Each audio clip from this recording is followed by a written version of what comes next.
Hello दोस्तों, astro stock prediction में आपका स्वागत है।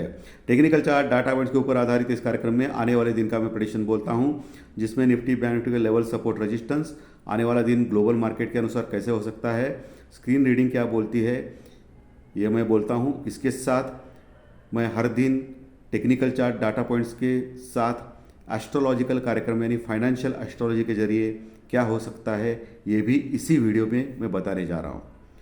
शुरू करने से पहले गणेश वंदना। ओम श्री गणेशाय नमः।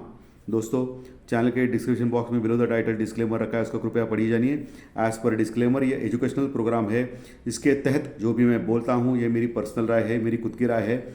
आपके प्रॉफिट या लॉस, लाभ या हानि के लिए मैं और मेरा चैनल जिम्मेदार नहीं रहेंगे, रिस्पॉन्सिबल नहीं रहेंगे। ये प्लीज़ प्लीज़ नोट कर रखिए। मैं और मेरा एस्ट्रो स्टॉक प्रेडिक्शन चैनल सिर्फ और सिर्फ यूट्यूब पे ही अवेलेबल है, बाकी कहीं भी मेरा चैनल नहीं है, ये प्लीज़ नोट करके रखिए। चलिए दोस्तों, शुरू करेंगे। दोस्तों, जैसे कि आपने देखा कि पिछले 3-4 दिन से निफ्टी 50 पॉइंट बढ़ता है और बैंक निफ्टी 30 पॉइंट बढ़ता है, और यही टाइम पास पिछले 3-4 दिन से चल रहा है। एक आध दिन बीच में बढ़ता है दोनों, और फिर वही रखता है, तो फुल ऑन टाइम पास चल रहा है। आज के गुरुवार के दिन तो इतना बोरिंग किया मार्केट ने। एक गैप अप हो गया, 18,880 तक आसपास गया निफ्टी स्टार्टिंग में, और वहाँ से स्लोली नीचे आ गया 18,800 के पास, जहाँ पुट राइटिंग ज़बरदस्त है। 18,800 के पास मैंने ऑलरेडी आपको क्लियर किया था कि जहाँ पुट राइटिंग है यानी स्ट्रॉन्ग सपोर्ट है। तो 18,800 के नीचे गया था थोड़ी, एक 5-10 मिनट के लिए, लेकिन फिर से रिबाउंड करके 18,800 के ऊपर क्लोज हो गया निफ्टी। सो ऊपर से नीचे स्लोली आ गया, यानी कि कॉल जिन्होंने लिया उनको बिल्कुल फ़ायदा नहीं हुआ दोस्तों। जिन्होंने पुट लिया ऊपर के लेवल पे उनको ज़रूर फ़ायदा हो गया है। और मैंने आपको क्लियरली बोला था कल टेक्निकल कार्यक्रम में और आज सुबह प्री मार्केट कार्यक्रम में कि निफ्टी का पुट कॉल रेशो 1.55 के पास है, तो 99.9% ऊपर से प्रॉफिट बुकिंग आएगी, और वही हो गया। आज का जो हाई था 18,880, वहाँ से नीचे आ गया, और आपको एक सुनहरी मौका था दोस्तों आज कि ऊपर से शॉर्ट करना या ऊपर से निफ्टी में पुट लेना। और मेरे पर्सनल ट्रेडिंग में, ऑप्शन हेजिंग में लगभग 3,600 रुपये का प्रॉफिट हो गया एक ही दिन में। ये ज़बरदस्त है, क्योंकि ये इसके लिए मैं बोलता हूँ आपको सभी डाटा आपके दिमाग में होने चाहिए, सब आपको आना चाहिए, सब कुछ देखने के जैसा क्या है क्या नहीं। और बैंक निफ्टी का नौटंकी वही हो गया, हमेशा की तरह 43,500 के पास आज चला गया पहली बार, और वहाँ से फिर से वहाँ रेजिस्टेंस खा गया। मैंने सुबह आपको बोला था, कल टेक्निकल कार्यक्रम में बोला था कि 43,500 के ऊपर अच्छी कॉल रेटिंग है, यानी मंदी वाले लोग बैठे हैं, वो आसानी से ऊपर जाने नहीं देंगे बैंक निफ्टी को। तो वहाँ से फिर स्लोली नीचे आ गया, और फिर 30 पॉइंट मामूली बढ़त से क्लोज हो गया। बैंक निफ्टी तो पिछले कई दिनों से इतना बोरिंग चल रहा है कि पूछो मत, और निफ्टी लगातार बढ़ रहा है। और मैंने 10-15 दिन पहले, 20 दिन पहले ही बोला था कि अभी निफ्टी की बढ़ने की बारी है, और बैंक निफ्टी ऑलरेडी बढ़ चुका है। आपने देखा रहेगा कि जब निफ्टी 18,000 के पास था तो बैंक निफ्टी ने ऑल टाइम हाई लगाया था। ओके, ये आपको मालूम है। तो उस समय मैंने बोला था कि बैंक निफ्टी ऑलरेडी बहुत बढ़ चुका है, अभी विश्राम करेगा, सावधान रहेगा, विश्राम करेगा और एक टाइम पास करेगा। और निफ्टी नीचे से ऊपर आ गया, वो तो होने वाला ही था, क्योंकि निफ्टी अंडर परफॉर्म था, अभी आउट परफॉर्म कर रहा है निफ्टी। और बैंक निफ्टी क्या कर रहा है? अंडर परफॉर्म कर रहा है।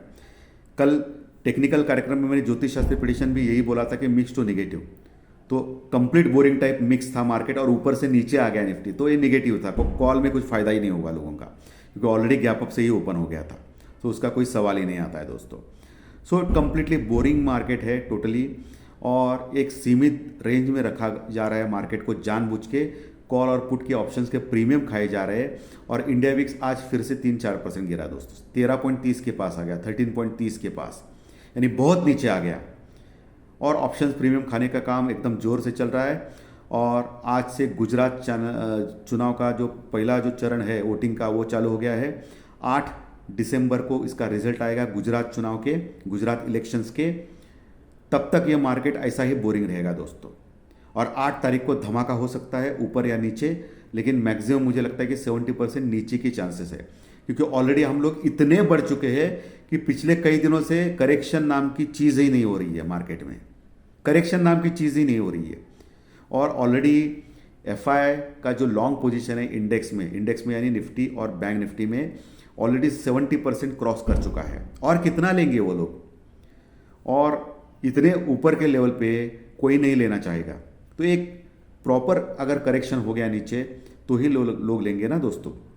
और मेरा जो अंदाज़ा है, मैंने ऑलरेडी कल भी बताया था कि निफ्टी 18,350 टेस्ट करने के लिए आ सकता है, 350 से लेकर 400 तक आने वाले 10 दिनों में।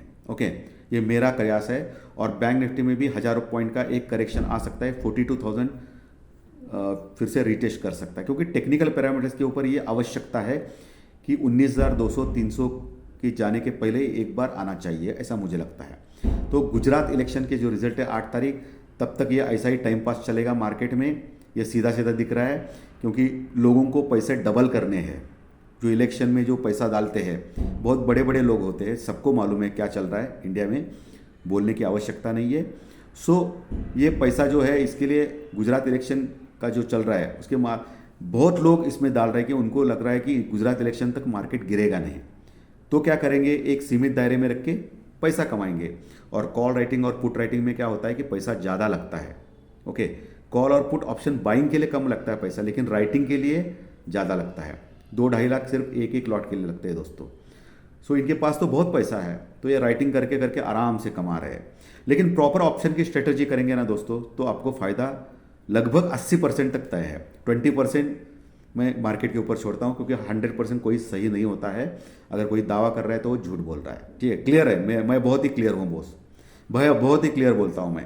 क्लियर, मैं हमेशा ऐसे डबल माइंडेड गेम नहीं करता हूँ कि मेरे इसमें आ जाओ, मेरा वीडियो देख के आपको दुगना चौगुना प्रॉफिट होगा, ऐसा कुछ बोलता नहीं मैं। और ये गलत भी है, झूठ भी है, क्योंकि लोगों को मालूम है कि कौन क्या चीज़ है, और उसके अनुसार ही उसका रेटिंग चलता है, उसके अनुसार ही उनका सब्सक्राइबर काउंट रहता है दोस्तों। ये तो सब जानती है, पब्लिक है, सब जानती है। ठीक है। सो आज क्या हो रहा है कि अभी क्रूड ऑयल लगभग थोड़ा सा ऊपर आ गया, लेकिन इसके बावजूद भी जानबूझ के ओएनजीसी को आज ₹1 माइनस चला गया। ओएनजीसी 141 का कल का क्लोजिंग था, अभी 140 के ऊपर क्लोज हो गया दोस्तों। ये भी कोई चाल हो सकती है ओएनजीसी में, क्योंकि ओएनजीसी बढ़ने को नहीं दे रहा है, वही एक छोटे रेंज में उसको रखा जा रहा है। और मेरा हमेशा का टेक्निकल और डाटा पॉइंट्स के ऊपर मैं हमेशा क्या बोलता हूँ आपको, मैं टेक्निकल और डाटा के पॉइंट्स में हमेशा बोलता हूँ कि कोई भी स्टॉक या कोई भी इंडेक्स अगर सीमित दायरे में बहुत दिन रखा गया तो वो ब्लास्ट होता है नीचे या ऊपर बहुत बड़े परसेंटेज से। तो ओएनजीसी का भी वही हो सकता है। इसके लिए मैंने आपको बोला कि कैश में लीजिए। ओएनजीसी ऐसा बहुत बोरिंग स्टॉक है, इसलिए कैश में लेना ही उचित रहेगा। 125 का स्टॉप लॉस लगाइए नीचे, और 175 तक जा सकता है आने वाले 2 महीने में। ठीक है, थोड़ा पेशेंस रखना चाहिए ओएनजीसी जैसे शेयर्स में। ओके, और वही मेरा जैकपॉट शेयर रहेगा आने वाले दिनों में। ठीक है। सो आज क्रूड ऑयल थोड़ा सा बढ़ गया है। सबसे इंपॉर्टेंट इंडियन रुपीज जो 20-25 पैसे से स्ट्रांग हो गया, ये अच्छी बात है। इसके बावजूद भी बैंक निफ्टी को ऊपर से नीचे लेके आए, क्योंकि आज गुरुवार था, वीकली एक्सपायरी का दिन था। सो आज ये सब कुछ एडजस्टमेंट होता है दोस्तों, और असली जो एक्शन है वो कल दिखाई जाएगी मार्केट में, क्योंकि फ्राइडे है, हफ्ते का आखिरी दिन होता है। और आखिरी दिन जो कैंडल आती है ना, ग्रीन कैंडल या रेड कैंडल, जो क्लोजिंग होती है वो सोमवार के क्लोजिंग से ज़्यादा होनी चाहिए या कम होनी चाहिए, उसके ऊपर आने वाले हफ्ते में उसका असर देखा जाता है। सो कल का जो क्लोजिंग है वो सबसे इंपॉर्टेंट है दोस्तों, आज का नहीं, क्योंकि आज तो एक सब एडजस्टमेंट होता है, कॉल राइटिंग पुट राइटिंग ज़बरदस्त उसके पोजीशन के अनुसार, लेकिन एक सीमित दायरे में ही रखा गया मार्केट को। बहुत बोरिंग टाइप का मार्केट था दोस्तों। पुट कॉल रेशो निफ्टी का जो 1.55 का था उसको नीचे लेके आए ये लोग, और 1.18 के पास लेके छोड़ दिया। और मैंने आपको प्री मार्केट रिपोर्ट में क्लियरली बोला था कि ये लोगों का धंधा क्या है कि 1.55 का जो पुट कॉल रेशो उसको स्लोली नीचे आए लेके आएंगे, ज़्यादा करेक्शन नहीं करेंगे। मैंने क्लियरली बोला था आपको, करेक्शन की उम्मीद मत करना अभी जब तक गुजरात इलेक्शन है। तो नीचे लेके आएंगे, उसको एडजस्ट करेंगे और फिर ऊपर चढ़ाएंगे बाद में। और यही उनका खेलो इंडिया खेलो चलता है पैसा मिलने का। उनको पैसा किसी में भर भर के ठूस ठूस के लोगों के जेब से निकाल के खुद के जेब में डाल के एंजॉय कर रहे हैं, बाकी कुछ नहीं है इनको। और क्या कर सकते हैं उसका, क्योंकि रूल्स एंड रेगुलेशन ऐसा ही है दोस्तों। इसमें क्या गलत है बोलिए मुझे। ये बड़े लोगों के पास पैसे की ताकत होती है और वो कुछ भी कर सकते हैं कॉल राइटिंग और पुट राइटिंग करके। तो उससे हमको क्या है कि हमको ट्रेंड इज फ्रेंड देखना है, और हमको ऑप्शन की स्ट्रैटेजी देखनी है, और प्रॉपर निफ्टी बैंक निफ्टी में ऑप्शन की स्ट्रैटेजी करके हेजिंग करके आपको प्रॉफिट कमा सकते हैं आप। तो कभी कभी हेजिंग भी नहीं करनी चाहिए दोस्तों, स्टॉप लॉस के साथ ही खेलना चाहिए, और ये भी है इंपॉर्टेंट दोस्तों। सो पुट कॉल रेशो 1.18 है, निफ्टी का जो क्लोज हो गया है, और बैंक निफ्टी का काफ़ी कम है, 0.82 है। ओके, तो बैंक निफ्टी का पुट कॉल रेशो बहुत ही रीजनेबल है, इसके बावजूद भी वो नहीं बढ़ रहा है, ये अलग बात है। ठीक है, क्योंकि ऑलरेडी बहुत बढ़ चुका है, इसके लिए अभी निफ्टी को ऊपर लेके आ जा रहे हैं बड़े बड़े स्टॉक की मदद से। लेकिन अभी सब थके हुए लग रहे हैं दोस्तों स्टॉक्स। अभी किसको दौड़ाएंगे ये लोग, समझ में नहीं आ रहा है। तो ये 4 स्टॉक ये बढ़ाएंगे, 4 स्टॉक को ये नीचे गिराएंगे, ऐसा इंडेक्स मैनेजमेंट चल रहा है इनका, बाकी कुछ नहीं है। और आज की एफआई और डीआई की फिगर भी इंपॉर्टेंट है। कल के जैसे ही एफआई ने आज खरीदा रहेगा तो देखना पड़ेगा, शाम को पता चलेगा एफआई और डीआई की फिगर, वो भी इंपॉर्टेंट है, उसके ऊपर भी आपका ध्यान होना चाहिए दोस्तों, क्योंकि वो भी इंपॉर्टेंट पैरामीटर्स है आपको चेक करने का कि क्या हो सकता है। अभी डाउ फ्यूचर लगभग 50-60 पॉइंट माइनस में चल रहे हैं, यूरोपियन मार्केट भी फ्लैट टू पॉजिटिव है, बस एशियन मार्केट भी पॉजिटिव क्लोज हो गए, और हमारा एजेक निफ्टी अचानक 60 पॉइंट प्लस में दिखा रहा है। अचानक, समझ में नहीं आता है, अचानक सब कुछ मैनेज है ऐसा लग रहा है सब कुछ मैनेज है, सब कुछ सबको सब कुछ पता है बड़े बड़े लोगों को। 60 पॉइंट प्लस में दिखा रहा है अभी, लगभग 18,975 के पास अभी एजेक निफ्टी दिखा रहा है, जो 19,000 के पास ही दिखा रहा है लगभग। लेकिन मैंने आज क्लियर किया था कि स्पॉट प्राइसेस और फ्यूचर प्राइसेस अलग अलग होते हैं, ठीक है, और इसको आपको देखना है। और एक न्यूज़ आ गई आज अभी थोड़ी देर पहले कि हमारा जो कलेक्शन है, जीएसटी कलेक्शन जो है, एक 1.46 लाख करोड़ का आ गया है, जो पिछले महीने से 4% कम है। तो ये निगेटिव चीज़ है, पिछले महीने में जितना आ गया था उससे कम है 4%, लेकिन 4% कुछ ज़्यादा नहीं होता है कम। और हम लोग 1,46,000 बहुत करोड़, ये बहुत ज़्यादा बड़ा, 1 लाख के ऊपर जीएसटी कलेक्शन ये अच्छा ही माना जाता है, तो इसका असर इतना कुछ बुरा नहीं आएगा। और दूसरा, जो हमारा जीडीपी का जो रेट है वो एक्सपेक्टेड ही था, तो इसलिए कोई मार्केट ने कुछ रिएक्शन नहीं दिया। लेकिन कल फेड के चेयरमैन ने जो बोला था, इसके लिए अमेरिकन मार्केट दौड़ा दोस्तों, और आज क्या हो गया, अमेरिकन मार्केट इतना दौड़ा लेकिन हमारे मार्केट में कुछ भी उसका असर नहीं है। तो आपको याद रहेगा मैं 1-2 महीने पहले क्या बोला था कि हमारा मार्केट बढ़ते ही जा रहा है, लेकिन अमेरिकन मार्केट नीचे घटते ही जा रहा है। अमेरिकन मार्केट लगभग 52 वीक्स लो के पास आ गया था, सब वर्ल्ड मार्केट, अमेरिकन मार्केट, और हमारा मार्केट खतरनाक बढ़ रहा था 2-3 महीने पहले। तभी मैंने क्लियरली बोला था कि अभी उनकी बारी है, वो बढ़ेंगे, लेकिन हम लोग इतने गति से नहीं बढ़ेंगे, और ये 100% परफेक्ट निकला। ठीक है, वो अभी ज़बरदस्त बढ़ रहे हैं, कल 700 पॉइंट बढ़े, लेकिन हम आज क्या क्लोजिंग हो गया हमारा, 50-55 पॉइंट निफ्टी में और 30 पॉइंट बैंक निफ्टी में। ये क्या क्लोजिंग बोलते हैं, 700 पॉइंट कहाँ, ये क्या, और हमेशा दिख रहा है ऐसा ही, लेकिन कंटिन्यूस हम लोग थोड़ा थोड़ा करके बढ़ रहे हैं, और वो ज़्यादा बढ़त ले रहे हैं। ठीक है, तो उसका जो असर है वो ऐसा ही हम लोग स्लोली चल रहे हैं, अभी ये इलेक्शन तक ऐसा ही रहेगा। और इलेक्शन के दिन में, यानी इलेक्शन के पहले आपको खेलो इंडिया खेलो प्रॉपर हेजिंग करना है, तो आप कमा सकते हो उसमें, देखिए।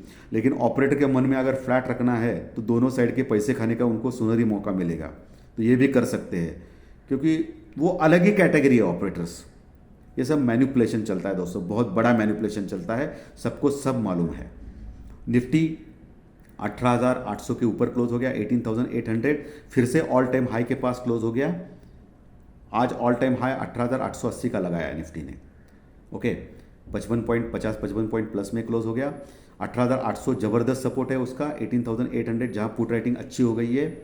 और मैंने आज आपको बोला था कि 18,850 के ऊपर आधा घंटा टिकता है या नहीं, ये देखना है, उसके बाद ही फिर 18,900-950 तक जा सकता है। तो आज क्या हो गया, 18,850 के पास हल्का टिक गया, फिर 18,900 के पास जाके फिर नीचे आ गया। तो ये टेक्निकल लेवल सपोर्ट रेजिस्टेंस का इंपॉर्टेंस रहता है। तो कल क्या होगा, 18,850 जो है वो पहला रेजिस्टेंस रहेगा, रुकावट का लेवल रहेगा निफ्टी में। दूसरा 18,920 रहेगा, 18,920। उसके बाद 18,980 भी आपको इंपॉर्टेंट रेजिस्टेंस के रूप में देखना है। उसके बाद 19,050, 19,050 ये तीसरा चौथा रेजिस्टेंस है, रुकावट का लेवल है। नीचे निफ्टी में 18,800 का सपोर्ट है, उसके नीचे 18,700, 750 मल्टीपल सपोर्ट है। 18,700 के पास भी अच्छी पुट राइटिंग है। आज 18,800 के पास पुट राइटिंग जबरदस्त हो गई है और कॉल राइटिंग भी हल्की हो गई है। नीचे 18,600, 18,500 जब तक तोड़ता नहीं तब तक डरने वाली बात नहीं रहेगी निफ्टी में दोस्तों। 18,500 तोड़ दिया तो फिर 18,350 अगला टारगेट रहेगा निफ्टी में। वही बैंक निफ्टी ने आज फिर बोरिंग किया, काम किया, ऊपर से नीचे आ गया, लेकिन 30 पॉइंट प्लस में क्लोज हो गया। 43,250 के ऊपर क्लोज हो गया। 43,500 के पास जाके 512 का हाई लगा के फिर नीचे आ गया। सो 500 के ऊपर जो कॉल रेटर्स है वो अलाउ नहीं कर रहे बैंक निफ्टी को ऊपर जाने के लिए। इसके बावजूद कि इंडियन रुपी स्ट्रांग गया, इसके बावजूद भी वो नीचे आ गया। सो 18,500 ये बहुत ही ज़बरदस्त स्ट्रांग लेवल है, रेजिस्टेंस है, रुकावट का लेवल है बैंक निफ्टी में ऊपर जाने के लिए। उसको क्रॉस करने के बाद 550 के ऊपर टिका रहना चाहिए, उसके बाद ही फिर 43,800 तक जा सकता है बैंक निफ्टी। नीचे 43,000 के पास मजबूत सपोर्ट है जहां पुट राइटिंग अच्छी है, उसके नीचे 42,800 42,500 यानी 42,500 800 ये स्ट्रॉन्ग सपोर्ट है बैंक निफ्टी में। वही लेवल है क्योंकि पिछले 3-4 दिन से वही हो रहा है सीन। निफ्टी 50 पॉइंट प्लस में, बैंक निफ्टी 30 पॉइंट प्लस में। अगर 5 दिन का ऑन एन एवरेज देखा आपने, कल का दिन अलग था लेकिन एक 5-6 दिन का देखा तो वही सीन चल रहा है ओके मार्केट में। तो यही बरकरार रहेगा ऐसा मुझे लग रहा है, देखेंगे क्या होता है। सो अभी ज्योतिष शास्त्रीय प्रेडिक्शन के ऊपर चलेंगे ओके। ये ज्योतिष शास्त्रीय प्रेडिक्शन जो मैं देता हूँ स्टॉक मार्केट का, वो नक्षत्र ज्योतिष, कृष्णमूर्ति ज्योतिष, अष्टक वर्ग, न्यूमरोलॉजी, इन सभी शास्त्रों का यूज करके आने वाले दिन का प्रेडिक्शन मैं बोलता हूँ। आने वाला दिन कौन सा है? 2 दिसंबर 2022 यानी शुक्रवार का दिन। 2 तारीख यानी चंद्रमा का दिन है, चंद्रमा का डेट है 2 तारीख, और शुक्रवार शुक्रदेव का दिन है दोस्तों, यानी चंद्र शुक्र ये कल विराजित है okay numerological, as per numerological. और कल अगर सुबह 9:15 बजे की 9:15 की अगर आपने कृष्णमूर्ति ज्योतिष केपी चार्ट निर्यन भावचलित निकाला तो धनु लग्न की कुंडली है, और धनु लग्न की कुंडली में कल चतुर्थ भाव में यानी मीन राशि में चंद्रमा स्थित है 5 डिग्री में। एक राशि 30 डिग्री की होती है, 5 डिग्री के पास चंद्रमा विराजित है, और उसके साथ बृहस्पति है। गुरु महाराज, गुरु जय जय परब्रह्म सद्गुरु, गुरु महाराज है यानी बृहस्पति यानी जुपिटर ओके। और वो भी अंशात्मक युति योग हो रहा है, ये बहुत ही अच्छी बात है। और नक्षत्र कौन सा है? चंद्रमा मीन राशि में उत्तरा भाद्रपदा नक्षत्र में स्थित है दोस्तों, और उत्तरा भाद्रपदा नक्षत्र ये शनि महाराज का होता है, तो ये खराब है। चंद्रमा जब जब शनि के नक्षत्र में आता है, शनि महाराज के, तो निगेटिव फल देता है। और वैसे भी शनि महाराज की जो तृतीय दृष्टि है, शनि महाराज की तृतीय दृष्टि पूरी दृष्टि होती है दोस्तों। तृतीय, 7th और 10th ऐसे पूरी दृष्टि होती है चंद्रमा की, शनि महाराज की, जो गुरु और चंद्रमा के ऊपर पूरी दृष्टि से देख रहे हैं। और शनि की दृष्टि जो होती है शनि महाराज की, वो थोड़ी खराब मानी जाती है ओके।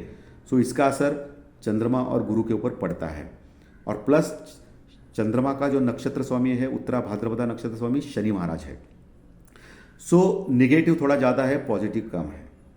और चंद्रमा और गुरु के धन भाव में राहु विराजित है दोस्तों मेष राशि में, और ये भी थोड़ा खराब है। सो अच्छा क्या है, चंद्रमा और गुरु एक साथ है, ये बहुत ही अच्छी बात है बैंक निफ्टी के लिए स्पेशली। लेकिन उसके ऊपर शनि की दृष्टि है, शनि का नक्षत्र है, और उनके द्वितीय भाव में राहु है, ये खराब है। यानी फिर से वही time pass mix to negative. आज का जो प्रेडिक्शन था वही सेम रहेगा कल, मिक्स टू नेगेटिव ओके। तो क्लियरली मैं बोलता हूं, जो दिखता है वही मैं बोलता हूं, आप देख सकते हो पिछले 2.5 साल से। सो मिक्स टू नेगेटिव ये मेरा प्रेडिक्शन है कल का, यानी कल मिक्स रहेगा मार्केट और नेगेटिव थोड़ा ज़्यादा रहेगा, यानी आपको फ़ायदा ज़्यादा नहीं मिल सकता है कॉल में या ऊपर में, ठीक है। ऊपर से फिर से वही टाइम पास रहेगा, ठीक है। तो ऐसा मुझे क्लियरली दिख रहा है। चलिए अभी चंद्र राशि के ऊपर आपका भविष्य ट्रेडिंग के लिए कैसा हो सकता है इसके बारे में हम लोग जानकारी लेंगे। जिनकी राशि मेष राशि है उनको अच्छा जाएगा, जिनकी वृषभ राशि है उनको खराब जा सकता है, जिनकी मिथुन राशि है उनको खराब जा सकता है, जिनकी कर्क है उनको अच्छा जा सकता है, जिनकी सिंह है उनको भी अच्छा जा सकता है, जिनकी कन्या है उनको खराब जा सकता है, जिनकी तुला है उनको भी खराब जा सकता है, जिनकी वृश्चिक है उनको अच्छा जा सकता है, जिनकी धनु है उनको अच्छा जा सकता है, जिनकी मकर है उनको मिला जुला जा सकता है, जिनकी कुंभ है उनको खराब जा सकता है, जिनकी मीन है उनको अच्छा जा सकता है। ये चंद्र राशि आपकी डेट ऑफ बर्थ, टाइम और प्लेस ऑफ बर्थ के ऊपर निकाली जाती है। चंद्रमा जिस राशि में स्थित होता है वही आपकी राशि होती है, और ये 80% तक ही सही मानिए, 100% बिल्कुल सही मानना नहीं है उसको, क्योंकि आपकी जन्म कुंडली बहुत ही इंपॉर्टेंट है। वहाँ अच्छे योग रहेंगे तो आपको अच्छा पैसा मिल सकता है। चलिए अभी अंक शास्त्र के ऊपर जाएंगे। जिनकी डेट ऑफ बर्थ 1 है, 10 है, 19 है और 28 है उनको अच्छा जा सकता है। जिनकी डेट ऑफ बर्थ 2 है, 11 है, 20 है, 29 है उनको भी अच्छा जा सकता है। जिनकी डेट ऑफ बर्थ 3 है, 12 है, 21 है, 30 है उनको भी अच्छा जा सकता है। जिनकी डेट ऑफ बर्थ 4 है, 13 है, 22 है उनको खराब जा सकता है। जिनकी डेट ऑफ बर्थ 5 है, 14 है, 23 है उनको खराब जा सकता है। जिनकी डेट ऑफ बर्थ 6 है, 15 है, 24 है उनको भी खराब जा सकता है। जिनकी डेट ऑफ बर्थ 7 है, 16 है, 25 है उनको अच्छा जा सकता है। जिनकी डेट ऑफ बर्थ 8 है, 17 है, 26 है उनको खराब जा सकता है। जिनकी डेट ऑफ बर्थ 9 है, 18 है, 27 है, उनको अच्छा जा सकता है। यह अंक शास्त्र के ऊपर मैंने बोला है। और इसके बावजूद मैं ये बोलता हूँ कि आपके पास भी बहुत बड़ी शक्ति है। मेंटल पीस होना चाहिए, शांति होनी चाहिए, जल्दबाजी नहीं करनी है। और कभी कभी पूरे दिन में सुबह 9:15 से 3:30 बजे तक जब मार्केट रहता है, तभी आपको सिर्फ 5 मिनट लगता है प्रॉफिट कमाने के लिए। सो सुबह 9:15 ही ट्रेड करना ऐसा कोई आवश्यकता नहीं है। आपको 3 बजे भी ट्रेड कर सकते हैं, दोपहर 2 बजे भी ट्रेड कर सकते हैं। तो आपको ये पेशेंस रखना है कि आज पूरे दिन में मुझे ट्रेड नहीं करना है, जो भी ट्रेड करना है वो 2-3 बजे मैं करूँगा।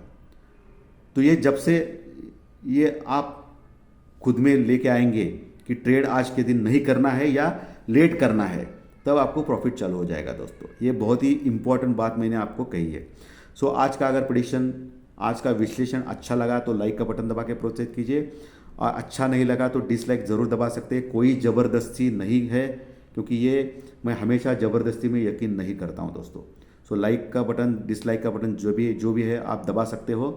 नए दर्शक पहली बार ये चैनल देख रहे हो, सब्सक्राइब का बटन दबा सकते हैं। हर दिन के 3 अलग अलग वीडियोस या 2-3 अलग अलग वीडियोस मिलते हैं। सुबह प्री मार्केट रिपोर्ट 7:30 बजे, मार्केट शुरू होने के पहले दोपहर में टेक्निकल डाटा और ज्योतिष शास्त्रीय प्रेडिक्शन का कार्यक्रम आपको मिलता है। यानी अलग अलग टेक्निकल डाटा और ज्योतिष शास्त्रीय एस्ट्रोलॉजिकल प्रेडिक्शन, ये सभी इस चैनल के ऊपर मिलते हैं। और पिछले 2-2.5 साल से यह चैनल चालू है और लगभग 56,000 के आसपास हम लोग सब्सक्राइबर काउंट में चले गए हैं। नंबर 1 फाइनेंशियल एस्ट्रोलॉजी चैनल है जिसका 56,000 सब्सक्राइबर काउंट है। हमारा लक्ष्य 1 लाख सब्सक्राइबर का है दोस्तों, जो आप अगर इस चैनल को शेयर करेंगे पब्लिक में तो ही कंप्लीट होगा। और नए दर्शक जो सब्सक्राइब करना चाहते हैं, वो इंपॉर्टेंट है कि सब्सक्राइब बटन दबाए। सब्सक्राइब बटन दबाने के बाद आपको ऑटोमेटिकली यूट्यूब पे वीडियोस मिलेंगे। So thank you very much दोस्तों। कल सुबह प्री मार्केट रिपोर्ट में ज़रूर मिलेंगे 7:30 बजे। Thank you.